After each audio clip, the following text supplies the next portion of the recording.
when you see me, then we gon' see.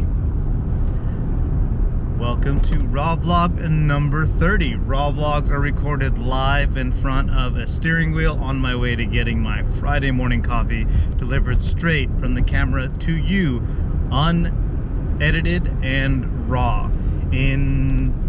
If you're more interested in a riding video, you can click up here and check that out. I'll put a link to a playlist of riding videos up there. If you're unfamiliar with the channel, I'm Alan. This is the MTB Alan channel. New mountain bike oriented content every Monday at 5 p.m. as well as these raw vlogs.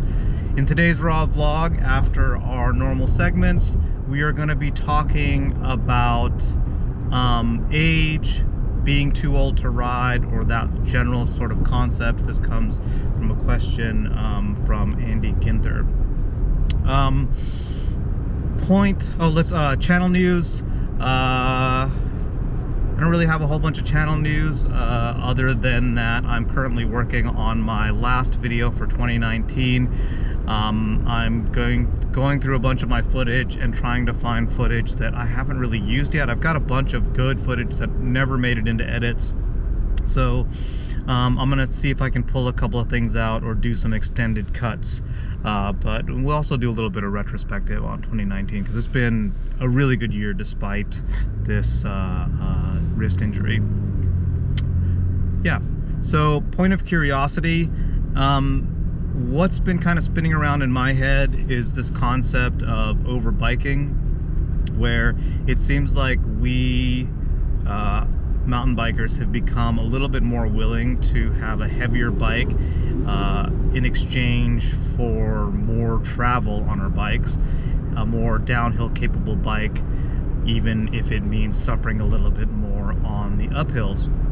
And I do see a lot of industry reviews and well, not industry reviews, but like bike media people a lot of the times talking about not needing that much travel and talking about the benefits of a shorter travel bike, that they're just as capable. You often hear that thing that like it feels like it has more travel than it actually does. And I'm curious what you think about that. I know the capabilities of my bike, I use the capabilities of my bike quite a bit when I'm in form anyway.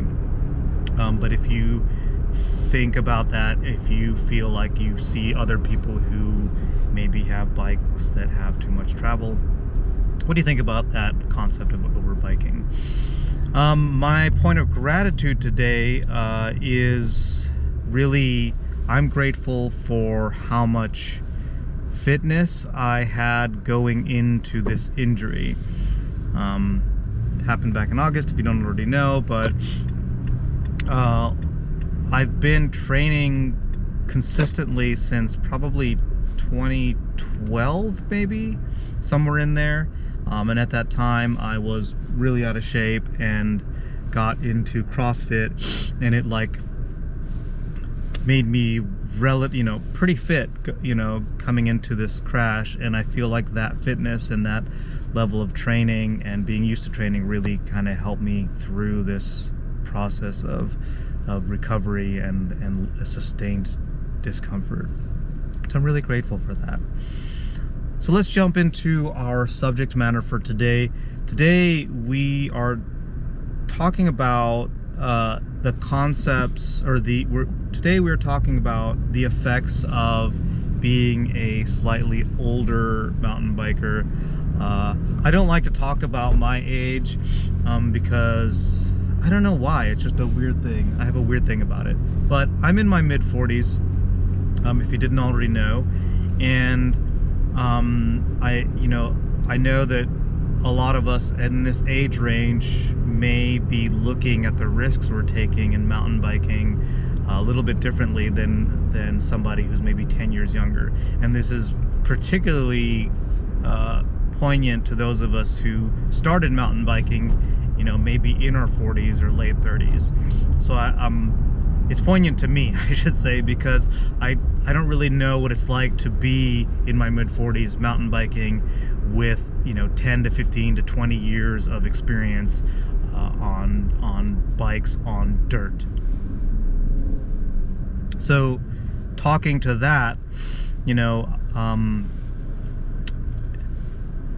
I always am preaching fitness, and I'm sorry if I sound like a broken record, but I think a big factor going into something like mountain biking when you're a bit older is how much fitness are you walking in with, and that's really going to affect how you're going to approach a risk-heavy activity like mountain biking. And this is also maybe a message to those of you who are watching this who are maybe a bit younger. Maybe you're in your 20s or your 30s. Having general fitness, functional fitness is one of the, investing in your functional fitness is one of the best investments you can make in your life, aside from retirement, I guess. But and that is because it's, you know, like, to be able to mountain bike at a later age requires you to have physical fitness. It requires you to be able to move, but also, you know, the ability to hike, the ability to carry your bike, the ability to do trail work, and then later in life, the ability to, like, move around, get up and down stairs, get in and out of a seat. All these things are they're not just going to be there if when you're older, if you don't work on things now, if you don't invest in that fitness now. So you know, this is me coming from the background of having invested in my functional fitness from the, you know, from the age of my mid-30s or so, and seeing the benefits of that just across the board, because it's allowed me to be more capable at this age than a lot of other people that I see my age. It allows me to go into mountain biking with the kind of youthful attitude of somebody maybe 10 years younger than me. So I know I'm not fully addressing the, wow, it's really, sorry, I'm getting really distracted because it dumped a bunch of snow last night and it's gorgeous right now, and it's like really clear out. And I don't know, you probably can't see it in the camera, but like all the mountains are super capped with snow. But yeah, so I think the way that age affects attitude when you're mountain biking, I think the short answer is it's self-regulating. I think as you get older, your willingness to take physical risks probably decreases a bit, and I think also you have more reasons to not do that. It depends on what you do for work, and how getting injured will affect your ability to make an income. For me, I work in an office, so my job is not terribly physical. When I lost the ability to use my right hand, I was still able to work. I mean, my productivity dropped, you know, by like 25% or something like that, but I was still able to go into the office and do work, and I have really good insurance. That's an interesting aspect, actually, of being, you know, a little bit older, because a little bit older as a mountain biker, because you're also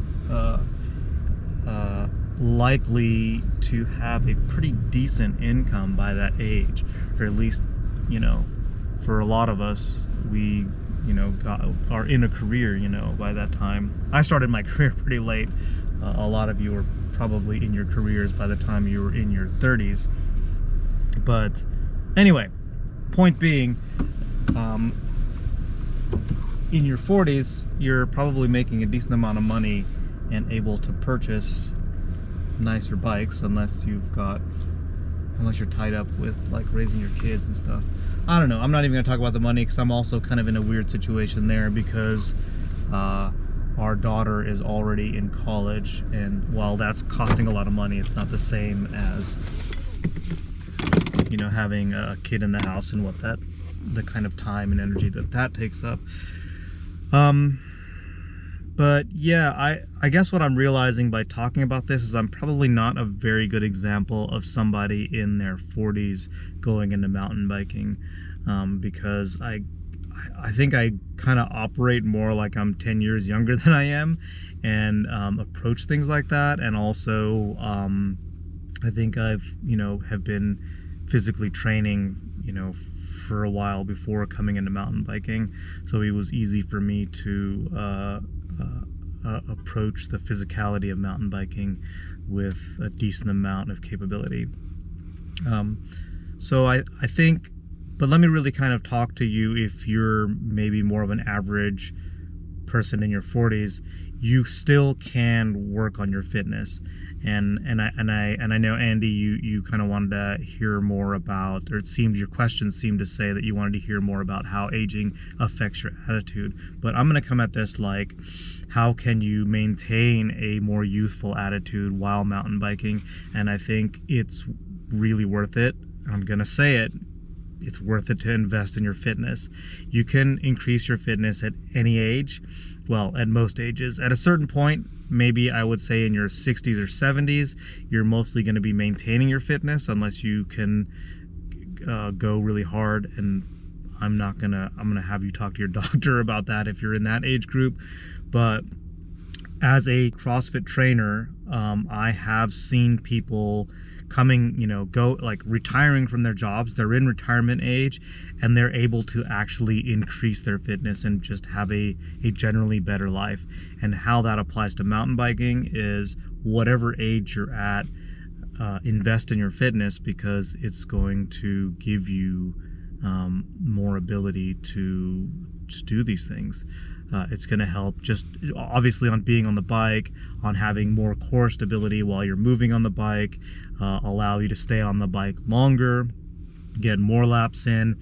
It's also going to mean better resiliency when you hit the dirt, whether that's just on the trail, and more muscle mass and more mobility is going to make you better at just taking that impact. It might also mean that if you do get injured, having more muscle mass is going to help you deal with that injury better. You can look that up if you want in terms of being prepared for injury. Having muscle mass is one of the best things you can do to prepare for injury. And I don't want to go too much into that because I only understand it a little bit, and I don't want to talk beyond what I know.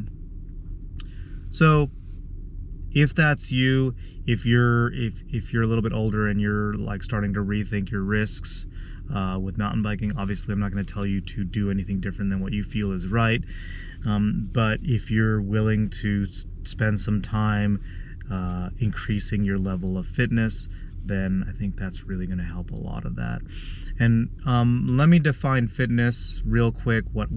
How CrossFit defines fitness is your work capacity across broad time and modal domains.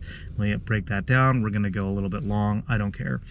So that means work capacity, and that's the ability to move weight. So that's the physics definition of work. You can look that up, what work means in physics.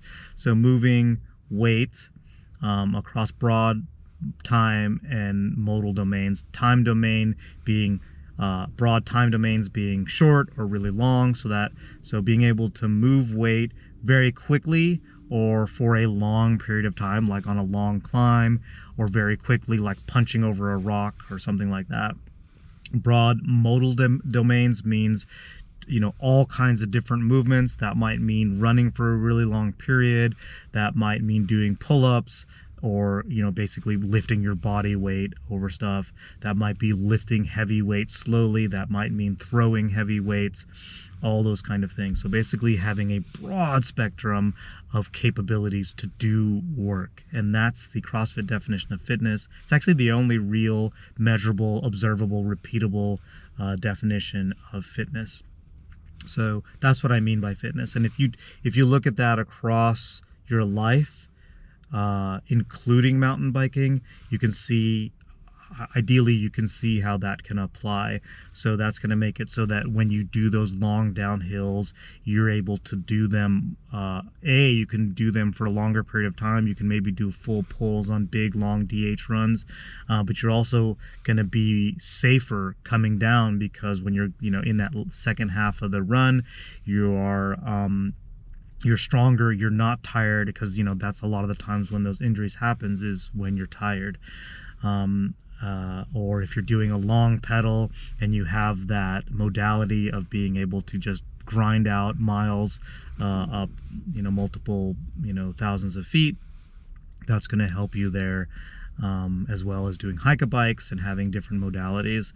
And then in your general life, you know, helping your buddy move a couch up a set of stairs, or running away from zombies, or anything like that. And then as you get like later in life, just the ability to get up and move around, they say that is one of the hugest factors in an elderly person's level of happiness, is literally just the ability to get up and move around. And I want to be one of those people who is, you know, 80 or 90 years old and is going and helping other people who are 60 and 70 years old. That's the kind of person I want to be, and obviously still out on the bike.